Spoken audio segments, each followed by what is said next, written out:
할렐루야. 오늘도 굿TV에 함께 하시는 여러분들을 예수님의 이름으로 사랑하고 축복합니다. 하나님은 하나님의 형상을 따라 우리 사람들을 만드셨습니다. 그때 그 하나님의 형상으로 따라 지음받은 존재는 영적인 존재라는 사실을 성경은 기록하고 있죠. 그래서 창세기 2장 7절의 말씀에 하나님이 사람을 흙으로 만드시고 그 코에 생기를 불어넣으시니 생명이 되었다라는 말씀을 통해서 우리가 영적인 존재로 창조되어지므로 하나님의 형상, 하나님의 본질이 영임을 알 수 있습니다. 그럼 하나님의 형상, 하나님의 본질이 영이신 하나님은 우리에게 무엇을 요구하시느냐? 요한복음 4장 23절에 예배하는 자를 찾는다고 말씀하셨고, 그런 그 예배하는 자의 가운데 어떻게 예배할 것이냐? 요한복음 4장 24절의 말씀에 영과 진리로 예배하는 자를 찾는다고 말씀하며, 우리의 본질이 하나님의 형상을 따라 영적 존재가 되었다 한다면 우리는 늘 하나님을 예배하는 예배자가 되어야 한다는 사실을 성경이 말씀하고 있습니다. 이걸 역으로 풀어본다면 산영이 된 자는 주님을 예배하는 거죠. 다시 말하여 죽은 영은 하나님을 예배할 수가 없다고 하는 사실이죠.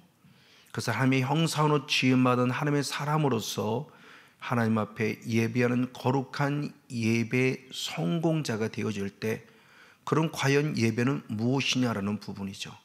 우린 그동안 쭉 예배에 대한 정의를 살펴보았습니다.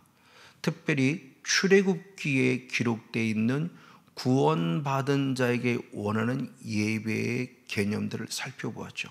그 첫 번째가 출애굽기 4장 31절 말씀에 머리를 숙여 여호와를 경배하였다라고 말하며 경배라는 단어가 첫 번째로 등장합니다.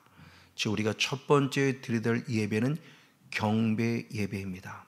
경배 예배는 샤하라는 원어로서 나를 낮추고 하나님을 높여 찬양 돌리고 영광 돌리는 것이 경배 예배죠.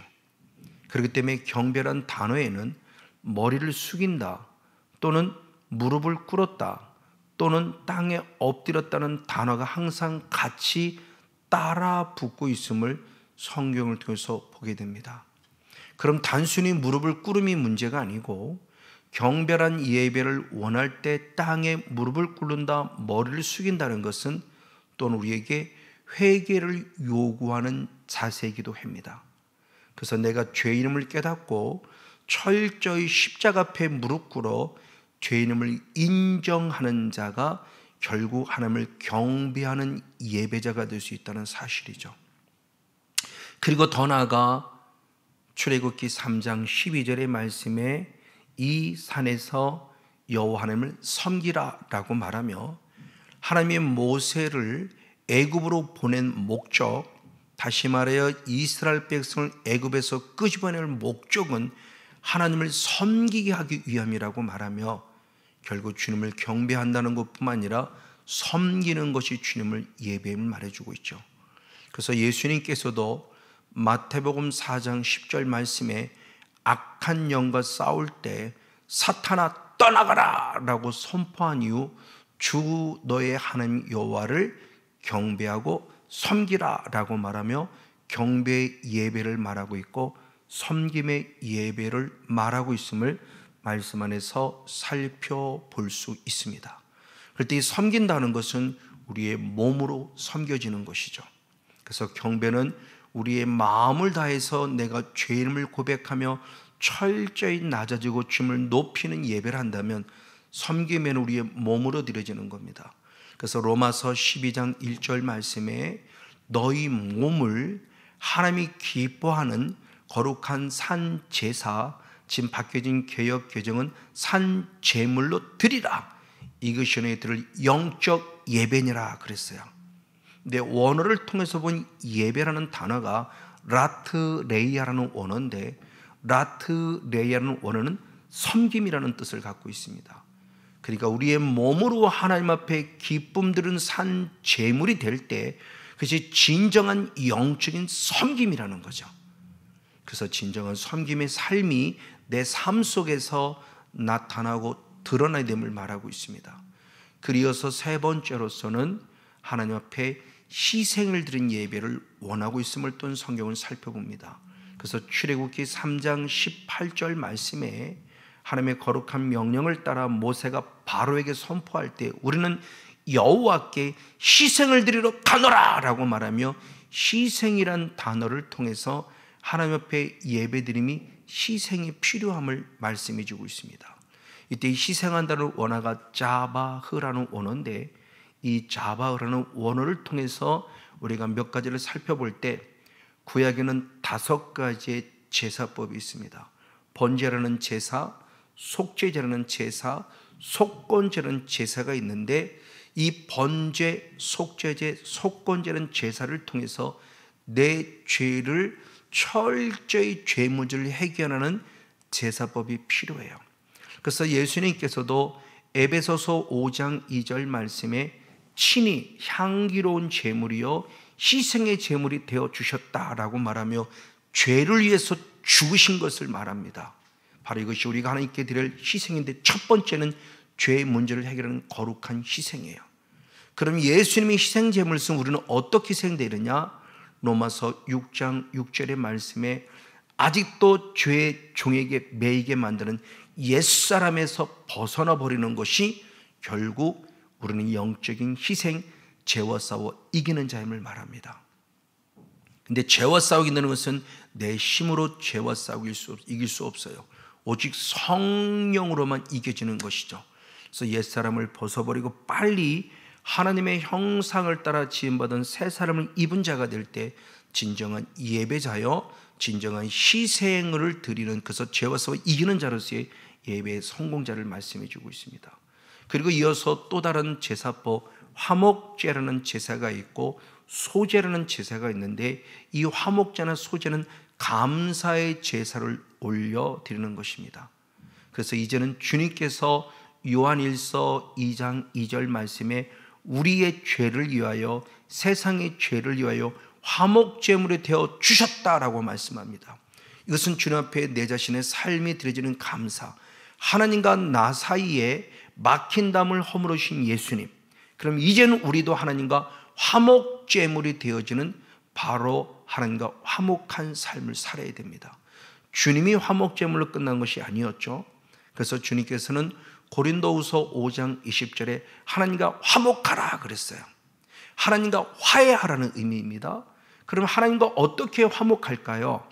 내 자신의 삶이 역시 하나님께 온전히 드려지는 삶이 되어야 될 텐데 그 화목하기 위해서는 요한일서 2장 1절 말씀에 성경을 쓴 목적을 말할 때 죄를 짓지 말라 그랬어요. 그러나 혹시라도 만일 죄를 범했으면 우리의 대언자 되시는 예수 그리스도께 나가라는 것이죠. 그래서 이어서 요한일서 2장 바로 13절의 말씀에 자녀들아 라고 말하며 자녀들에게는 죄사함의 은혜가 있음을 알려주었으니 혹시 죄를 범했던 빨리 십자가 앞에 무릎 꿇어 회개하는 경배의 예배를 드림으로 말미암아 다시 죄사함을 통해서 하나님과 화목해지는 은혜를 경험하며 날마다 나 자신의 삶을 주께 드리는 감사제 화목제로 드려야만 합니다. 그리고 더 나아가 데살로전서 5장 13절에서는 너희 이웃과 화목하라고도 말씀했어요. 그래요. 이것이 화목제사로 드려져서 부부간의 관계, 부모와 자녀의 관계, 목회자 성도의 관계, 화목제로 드려지는 감사의 삶을 사는 것입니다. 그리고 이어서 소제라는 그런 또한 제사법이 있죠. 이 소제는 피가 없는 이 땅의 소산으로 드려지는 거룩한 삶의 감사를 표현하는 것입니다. 죄삼에 대한 감사, 하나님과 화목에 대한 감사, 그 감사를 드릴 때 땅의 소산으로 얻은 것으로 감사합니다. 그래서 신명기 16장 10절 말씀에는 주님 말씀할 때 하나님께서 내게 복을 주신 대로 내 힘을 다하여 자원하는 예물로 드려라 라고 말하며 소제의 개념은 하나님이 내게 주신 것에 감사해서 그것이 물질이든 그게 건강이든 그게 관계든 모든 것을 통해서 주께 드려지는 삶, 이게 거룩한 소재임에 대한 부분의 모습을 이렇게 말씀해 주므로 나의 것을 희생, 헌신하는 거룩한 바로 소재, 이 부분을 통해서 우리는 주님 앞에 희생되어지는 예배 성공자가 되는 사실을 말씀해 주고 있습니다. 그리고서 오늘 드디어 크게 네 번째의 모습으로 무엇을 말하는가? 오늘 본문 출애굽기 5장 1절의 말씀에 주님이 중요한 걸 말씀했으니 예배드리는 것이 뭐냐? 우리는 하나님께 광야궤로 나아가 절기를 지킬 것이다 라는 표현을 통해서 예배의 개념을 말할 때 절기로 지켜져야 한다라는 의미를 갖는 게 예배의 중요한 또 다른 메시지이기도 합니다.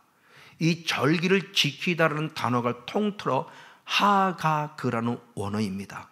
하가그라는 원어는 두 가지 뜻이 있는데 지키다는 뜻을 가지고 있고요, 두 번째는 춤추다는 뜻을 가지고 있어요. 그 첫 번째로서 역대하 8장 13절의 말씀에 절기로 지켜야 될 세 가지를 말했으니 매일이라는 제사가 지켜질 것을 말하고 있고, 안식일을 통한 예배로 지켜질 것을 말하고 있고, 1년에 3차 무교절, 그리고 77절, 그리고 초막절로 드려야 될 절기가 있음을 말합니다. 이 절기가 지켜져야 한다는 것입니다. 특별히 매일이라는 개념이 주님이 절기 속에 지켜야 될 하각이라는 의미를 가지고 있어요. 그래서 출애굽기 29장 38절 39절의 말씀에 대제사장들은 매일입니다. 매일마다 아침으로 저녁으로 어린 양을 드리는 예배가 있어요. 매일입니다. 해도 되고 안 해도는 선택이 아닙니다. 필수입니다. 해야만 합니다. 지켜야만 합니다. 무엇으로? 절기로. 그래서 민수기 28장과 29장도 계속 상번제라는 단어가 나오면서 계속 우리가 드려야 될 제사를 말하고 있을 때 대표적으로 민수기 28장 3절의 말씀에 매일입니다. 역시 매일 상번제로 드렸다라는 표현을 통해서 우리가 매일마다 드려야 될 이 절개가 필요함을 말씀하고 있습니다. 그리고서 두 번째로 출애굽기 20장 8절 말씀에 안식일을 거룩히 지키라고 말하며 이 안식일이 절기임을 말합니다. 하가그 당연히 지켜져야 될, 반드시 지켜져야 될 거룩한 절기임을 말하고 있다는 거예요.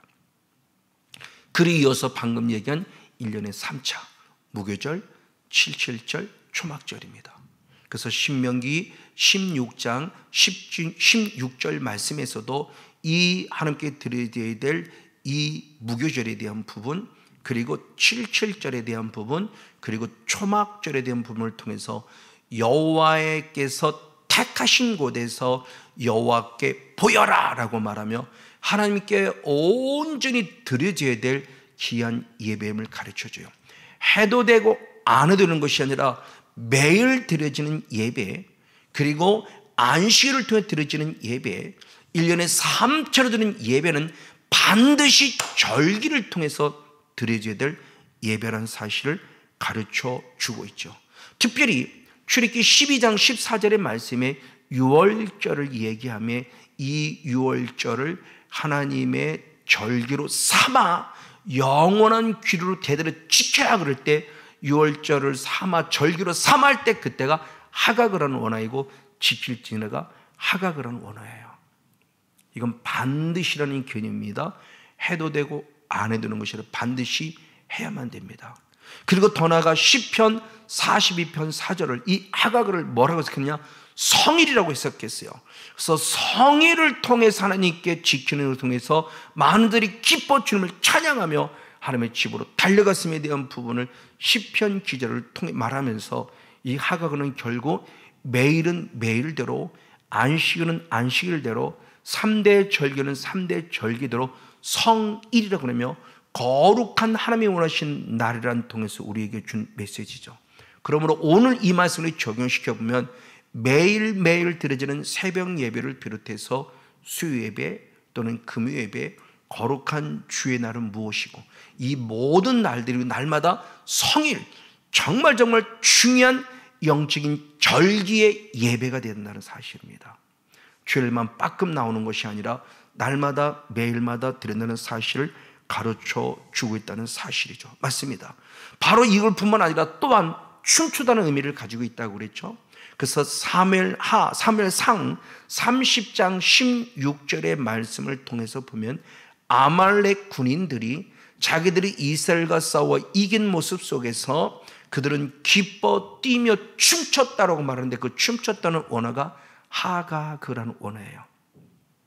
즉 이스라엘과 싸워 이겼을 때 그들 나름대로 자신들이 섬기는 신과 함께 그 기쁨을 만끽하며 정말 덩실을 춤췄다는 의미를 가지고 있다는 거죠. 그럼 더구나 우리는 나의 살아계신 하나님을 믿는, 창조주 하나님을 믿는, 구원자 하나님을 믿는 우리들은 과연 예배가 어떤 예배가 될까요?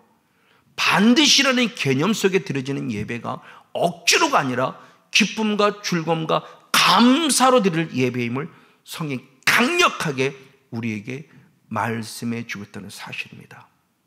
우리가 드리는 모든 예배는 억지로가 아니에요. 살아계신 하나님을 예배하니 기쁨과 즐거움과 감사입니다. 그래서 시편 89편 15절의 말씀에 즐겁게 즐거운 소리를 아는 백성은 복 있는 자다라고 말씀하며 하나님의 강력한 얼굴의 빛이 우리에게 비추어질 것을 말씀하고 있어요. 즉 하나님을 향해서 기쁨과 즐거움과 감사로 찬양할 줄 아는 자, 그 사람의 하나님의 은혜의 빛이 비춘다고 하는 것이죠. 근데 이 말씀을 세번역 성경이 조금 더 말씀했을 때 그 세번역 성경은 뭐라고 표현하는가? 축제의 함성을 외칠 줄 아는 백성이다라고 그래요. 그 즐거운 소리를 높여 찬양하는 것이 거룩한 축제라고 말하며, 세번역 성경은 원어를 통해서 말씀할 때 기쁘고 즐거울 우리 축제 예배에 대해서 정확하게 성경은 말씀하고 있다는 사실이에요. 맞습니다. 이럴 때 주님의 얼굴의 빛으로 함께 다니는 자라는 겁니다. 똑같은 말씀을 시편 118편 27절도 말씀했으니 여호와의 빛이 비추셨으니 줄로 희생을 제단불에 맬지라 그랬어요. 그때 희생이라는 원어 자체가 하그라는 원어인데 개역개정성에서는 절기 제물이다 이렇게 표현했어요. 그러나 하그라는 원어는 어디서 파생된 거냐? 우리가 조금 전에 앞서 말씀했던 하가그라는 원어에서 파생된 단어입니다. 하가그는 동사입니다. 그리고 지킨다는 거룩한 동사이고 하그는 명사예요. 그랬을 때 이 명사는 절기라는 단어를 가지고 있기도 하고 또는 제물이라는 단어를 가지고 있기도 하고 춤추다라는 그런 단어를 갖고 있는 것으로 기쁜 마음으로 하나님께 영광 돌리는 모습의 뜻을 가지고 있는 단어입니다. 그래서 하나님을 예배하는 우리 자세가 어떻게 되냐? 희생된다, 절기 제물로 드린다고 할 때 시편 27편 6절의 말씀에 이 장막에서 즐거운 제사를 드리겠고 노래하여 여호와를 찬송하리라 말하며, 우리가 늘 하나님이 원하시는 거룩한 장막 안에서 기쁨과 즐거움과 감사와 찬양으로 영광 돌리는 예배자가 된다는 사실을 말씀하고 있다는 사실이에요. 맞습니다. 그래서 이 부분을 좀 더 깊이 다져보면 아까 다시 읽었던 앞절의 말씀에 시편 118편 27절의 말씀에 새 번역 성경을 통해서 보면은 하나님께서 말씀을 나뭇가지로 축제의 단을 장식했다 이렇게 표현했어요. 줄로 메었다는 그 뜻을 나뭇가지로 축제의 단을 장식했다 이렇게 표현하고 있고, 더 나아가 현대어 성경과 공동 번역 성경을 보면은 나뭇가지를 손에 들고 하나님께서 제단을 돌며 빙글빙글 돌며 춤췄다는 의미를 가지고 있어요. 그러니까 우리 개역 성경과 개역 개정 성경과는 조금 다른 의미로서 좀 더 원어에 가깝게 해석했어요. 뿔에 매라는 게 단순히 우리에게는 쉽게 이해될 수 없는 모습이에요. 그럼 뿔에 맨다는 그 원어가 갖는 의미는 결국 뭐냐? 덩실덩실 춤추며 축제의 예배, 감사의 예배, 기쁨의 예배, 즐거움의 예배를 드렸다는 사실을 말씀해 줍니다. 주님의 강력한 빛이 임하였을 때요. 그래서 주님께서 우리에게 줄 때 이런 거룩한 예배를 드리라고 말하며, 그러므로 결국 예배라고 했을 때 그 하가그는 원하는 예배를 한마디로 간단히 말하면 반드시 절기로 드려지는 예배가 되어야 돼. 그 반드시 절기로 드리는 예배를 기쁘고 즐겁고 감사함으로 춤추는 정말 축제 예배를 드리라고 하는 거예요. 장례 예배가 아닙니다. 슬픔의 예배가 아닙니다. 장례 예배마저도 환송 예배로서 기쁨과 즐거움의 예배를 드리시 우리 예배 드리는 자세가 달라져야 할 것을 성경이 말하는 겁니다. 이 나뭇가지를 들고 주님을 찬양했다는 이 말씀을 들을 때 우리는 빨리 생각나는 게 예수님이 예루살렘 성을 입성할 때 6월절을 앞두고 예루살렘 입성할 때의 모습과 똑같은 모습으로 우리가 기억해 볼 수 있습니다. 그래서 마가복음 11장 8절과 9절 말씀을 보면 예수님이 낙타 새끼를 타고 예루살렘 성에 입성하는 그 순간에 많은 사람들이 나뭇가지를 들며 호산나 호산나 주님을 찬양하며 춤추며 예수님을 영접한 사건을 기억합니다. 이게 바로 주님을 진정 예배하는 절기를 지킨다고 말하는 하각의 거룩한 예배임을 말합니다. 또 한 순간 우리는 이렇게 춤추는 예배를 기억할 때 다윗의 모습을 볼 수 있기도 해요. 그래서 사무엘하 6장 14절과 15절의 말씀에 다윗이 언약궤가 회복되어 돌아올 때 그 언약궤를 맞이할 때 하나님을 맞이하듯이 너무나 기뻐서 덩실덩실 춤을 췄고 모든 백성들은 나팔을 불며 즐거움으로 춤을 찬양하며 여호와의 언약궤를 맞이한 걸 봐요. 이것이 우리가 하나님께 예배드릴 귀한 자세임을 성경이 정확하게 말씀하고 있다는 사실이에요. 또 이걸 좀 더 깊이 다뤄보면 느헤미야서를 통해서 말씀을 볼 수 있게 되니 느헤미야가 회복되어서 에스라를 모시고 예배를 드릴 때 그 에스라를 통해서 말씀을 듣는 순간 말씀을 듣고 그들은 하나님 앞에 철저히 회개하는 뜨거운 눈물을 흘리는 사건을 느헤미야 8장 8절과 9절 상반절 말씀에 볼 수 있어요. 말씀을 듣는 순간 말씀을 깨닫고 철저히 회개하며 눈물을 흘렸다는 거예요. 왜? 내 신앙이 잘못됨을 알고 있으니까. 그때 느헤미야를 비롯해서 에스라를 비롯해서 제사장들의 중요한 얘기를 합니다. 역시 느헤미야 8장 9절과 10절의 말씀에 볼 때 그들은 뭐라고 표현하고 있는가? 이제는 슬퍼하지 말라. 이제는 눈물을 흘리지 말라. 이날은 성일이니 이날은 거룩한 날이니 너희들은 여호와를 기뻐하라 라고 말하며 여호와를 기뻐하는 것이 힘이라고 표현하며 슬픔 속에 빠져있지 말고 감사와 기쁨의 감격스러운 예배를 드리라고 성경이 기록하고 있다는 사실입니다. 이것이 백성들이 받은 은혜였어요. 그 영향력이 오히려 제사장을 중심으로 한 리더들, 오늘날 말하면 성도들의 은혜를 통해서 목회자에게 영향력을 입힌 거죠. 그들이 받아들이고 그들은 더 새롭게 큰 축제를 벌였으니 어떤 축제를 벌였는가? 역시 느헤미야 8장 17절의 말씀에 봤을 때 그들이 초막을 짓고 더 크게 즐거워하였다라고 말하며 초막절을 맞아서 말씀에 순종하는 예배를 드렸음을 말해요. 근데 아주 중요한 모습이 여호수아 때로부터 이때까지 이런 축제가 없었다, 이런 예배가 없었다고 그래요. 즉 초막절이 없었다는 거죠. 그러나 성경적으로 보면은 중간중간에 초막절을 드린 말씀은 나와요. 그럼에도 불구하고 왜 느헤미야 선지자 때 주님이 말씀하셨을 때 여호수아 때로부터 지금까지 이런 초막절 예배가 없었다고 그럴까요? 그러면서 그 초막절 예배를 세번역 성경에서는 축제라고 표현했어요. 이런 축제가 없었다고 표현하고 있다는 겁니다.